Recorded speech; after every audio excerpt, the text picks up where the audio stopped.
നമസ്കാരം. സ്വർണ്ണ വിപണിയിൽ ഇപ്പോൾ സംഭവിക്കുന്നത് ചരിത്രത്തിൽ ഇതുവരെ ആരും കാണാത്ത അസാധാരണമായ കാര്യങ്ങളാണ്. കേരളത്തിൽ സ്വർണ്ണവില നിയന്ത്രണമില്ലാതെ കുതിച്ചുയർന്നിരിക്കുകയാണ്. ചരിത്രത്തിൽ ആദ്യമായി ഒരു പവൻ സ്വർണത്തിന് 1,26,920 രൂപ എന്ന റെക്കോർഡ് നിലവാരത്തിലേക്ക് വിപണി എത്തിയിരിക്കുന്നു. ഇത് സ്വർണ്ണ നിക്ഷേപകരെയും സാധാരണക്കാരെയും ഒരുപോലെ ഞെട്ടിച്ചിരിക്കുകയാണ്.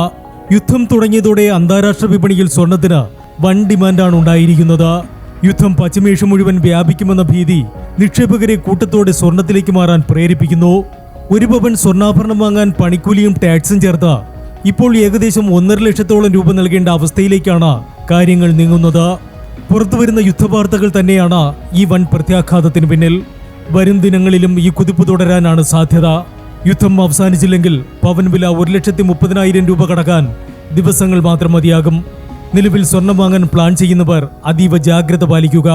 വിപണിയിൽ എപ്പോൾ വേണമെങ്കിലും വലിയ മാറ്റങ്ങൾ വരാം. സമാധാന ചർച്ചകൾ നടന്നാൽ മാത്രമേ ഇനി വില താഴേക്ക് വരാൻ സാധ്യതയുള്ളൂ. Business desk, gold max.